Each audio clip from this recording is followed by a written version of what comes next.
तो दोस्तों कैसे हो सभी। आज फिर से मंडे है और हर मंडे की तरह हम इस मंडे भी अटैक ऑन टाइटन सीजन 4 को डिस्कस करने जा रहे हैं, यानी कि उसके अगले एपिसोड 4 को।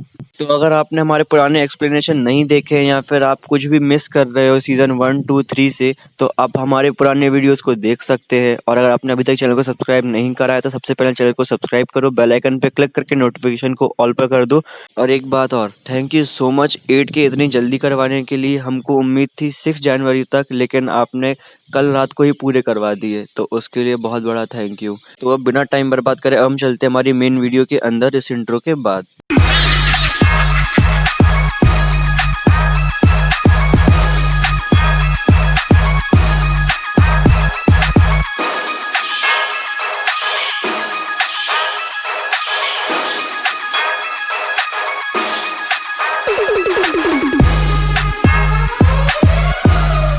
इस एपिसोड की शुरुआत में दिखाया जाता है कि फैल्को कहीं पर भागता हुआ जा रहा है और राइनर उससे पूछ रहा है कि वो कहाँ जा रहा है, पर फैल्को उसको नहीं बताता है और वो भागते हुए पोस्ट ऑफिस की तरफ जा रहा होता है। अब उसके मन में याद आता है कि जो उसने प्रॉमिस करा है मिस्टर क्रूगर को, तो अब जो नॉन अननोन पर्सन जिसको हम अभी तक बोल रहे थे उसका नाम बता दिया गया है मिस्टर क्रूगर। जो मिस्टर क्रूगर होते हैं वो अपनी फैमिली से बात नहीं कर पा रहे होते क्योंकि वो वापस नहीं जा पा रहे होते, और अगर वो खुद पोस्ट करते हैं तो वो पकड़े जाएंगे कि वो ट्रॉमेटाइज नहीं है, वो नॉर्मल है, इसलिए वो खुद पोस्ट नहीं करते। अब इसके बाद में दिखाया जाता है कि जो रॉयल फैमिली है यानी कि टाइबर्स फैमिली है वो आ चुकी है और उनका जो लीडर है विली वो कैप्टन मैगथ से मिलता है। अब कैप्टन मैगथ विली से थोड़ी देर तक पर्सनली बात करता है और जो विली होता है वो उससे पूछता है कि तुम्हें क्या लगता है हम सभी में से वॉलहैमर टाइटन कौन सा है, तो कैप्टन मैगथ बता नहीं पाते हैं। अब जो विली होता है वो बोलता है कि तुम्हें सही लगा था, जो टाइबर्स फैमिली है वो ही रूल करती है मार्ले सिटी को असल मायने में। और मेरा मेन रीजन यहाँ पर आने का ये है कि मैं उस स्टैचू को देखना चाहता था। वो स्टैचू उस पर्सन का है जिस पर्सन ने अकेले एक टाइटन को मार डाला था और वो मार्ले सिटी का रियल हीरो था। अब मैं चाहता हूँ कि हम एक रियल हीरो को फिर से ढूंढें, और क्या तुम मुझे ज्वाइन करना चाहोगे इस एंडेवर के अंदर। और कैप्टन मैगथ मान जाते हैं, ऑब्वियस सी बात है। अब राइनर और बाकी के लोग जो होते हैं वो प्लानिंग कर रहे होते हैं कि अब हमें पैराडाइज आइलैंड के ऊपर विक्ट्री कैसे हासिल करनी है। और जो राइनर होता है वो बता रहा होता है कि हम लोग जब गए थे तो हमने क्या क्या देखा था और वहाँ पर क्या क्या हुआ था। और जो बाकी के मिलिट्री फोर्स होती है ना वो थोड़ी सी डर जाती है और समझ नहीं पाती है कि राइनर हेल्प करने की कोशिश कर रहा है या फिर हम लोगों को डरा रहा है। अब सब लोग बाहर निकलते हैं तो देखते हैं कि वॉरियर्स अपनी अपनी ट्रेनिंग कर रहे हैं और अचानक से नोटिस करते हैं कि जो फैल्को है उसने गेबी को बीट कर दिया है रेस के अंदर पहली बार।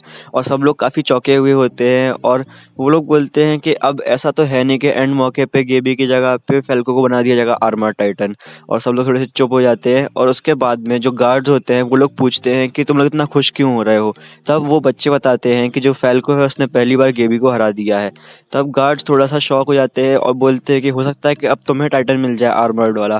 तो गेबी को बहुत गुस्सा आता है और वो चिल्लाना शुरू कर देती है और जो फैल्को होता है वो वहाँ से जाने लग जाता है। अब जो गेबी है वो उसको चिल्लाना शुरू कर देती है और फैल्को बोलता है कि मुझे तुम्हारी चिंता है, इसलिए मैं नहीं चाहता कि तुम आर्मर टाइटन को लो।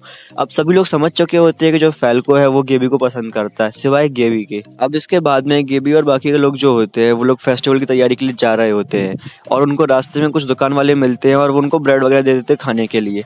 अब गेबी और बाकी के लोग उस फेस्टिवल वाली जगह पर पहुंचते हैं, लेकिन उनको असल में पता ही नहीं होता है कि फेस्टिवल होता क्या है। तो वो लोग अपने आपस की बातें करने लग जाते हैं और गेबी बोलती है कि हमें किसी भी तरीके से साबित करना होगा कि जो एल्डियंस है वो डीमंस नहीं है, यानी कि हमें अपने आप को इनोसेंट साबित करना होगा और अच्छा साबित करना होगा।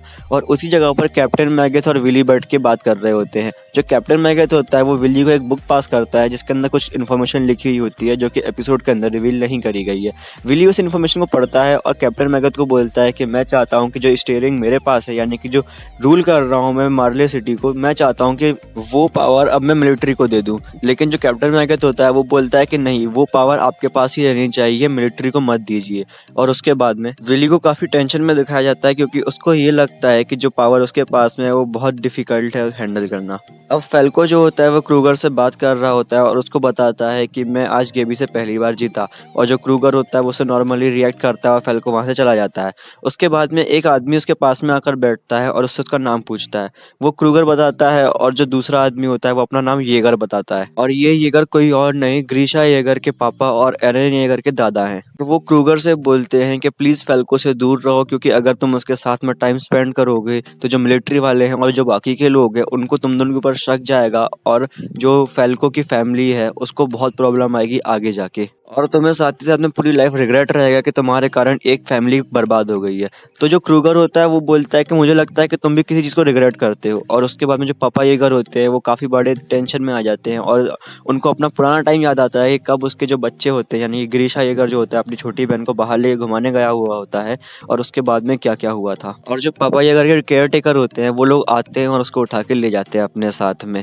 अब जो पार्टी होती है, यानी कि टाइबर्स फैमिली की जो पार्टी थ्रो करी गई है मार्ले की तरफ से, वो शुरू हो चुकी होती है। और गेबी और बाकी लोग जो होते हैं वो वहाँ पे सर्वेंट का काम कर रहे होते हैं।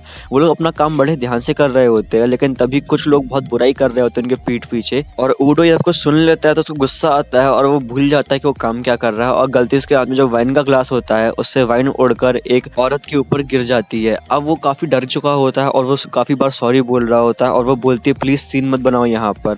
और जो बाकी के लोग होते हैं वो लोग नोटिस कर लेते हैं यहाँ पे कुछ तो गड़बड़ हो गई है। और वो औरत उस बच्चे के हाथ से, यानी ऊडो के हाथ से, एक वाइन का ग्लास ले लेती है और बोलती है कि मैंने अपने ऊपर गलती से वाइन गिरा दी थी, तो ये बच्चा मेरी हेल्प कर रहा था उसको साफ करने में।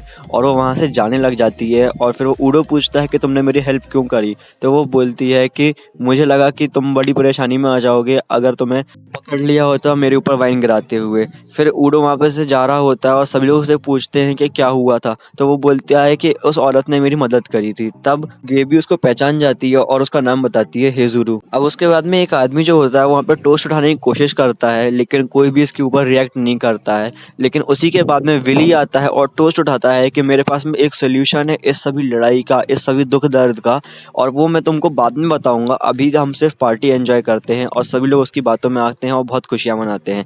अब अगले दिन फेस्टिवल होता है और जो बाकी वॉरियर्स लोग होते हैं, यानी कि बच्चे में जो होते हैं, वो पहली बार किसी फेस्टिवल को होते हुए देख रहे होते हैं और काफ़ी एंजॉय करते हैं उस सबको। तो दोस्तों उम्मीद है आपको ये वीडियो पसंद आई होगी। और अगर वीडियो पसंद आई है तो वीडियो को लाइक करें, चैनल को सब्सक्राइब करें और बेल आइकन पर क्लिक करके नोटिफिकेशन को ऑल पर कर दें, ताकि हमारी ऐसी ही ऑसम वीडियो अब तक पहुंचती रहें। और अगर आपको इसके अंदर कुछ समझ में नहीं आया या फिर कोई डाउट आता है तो आप हमसे फ्रीली कमेंट सेक्शन के अंदर पूछ सकते हैं, या फिर हमारे इंस्टा अकाउंट पर हमको रीच कर सकते हैं। हम कोशिश करेंगे कि आपके डाउट्स क्लियर हो जाएं। और दोस्तों क्योंकि अब हमारे 8K हो चुके हैं और जैसे कि सब लोग जानते हैं हमारी अनाउंसमेंट के अकॉर्डिंग 6 जनवरी को लाइव होने वाला था, लेकिन क्योंकि बहुत पहले ही 8K हो चुके हैं तो हम लोग लाइव कुछ ज़्यादा ही जल्दी करने वाले हैं। तो स्टे ट्यून्ड। तो आज का वीडियो बस यहीं पर ख़त्म करते हैं। अब हम मिलते हैं हमारी अगली वीडियो के अंदर।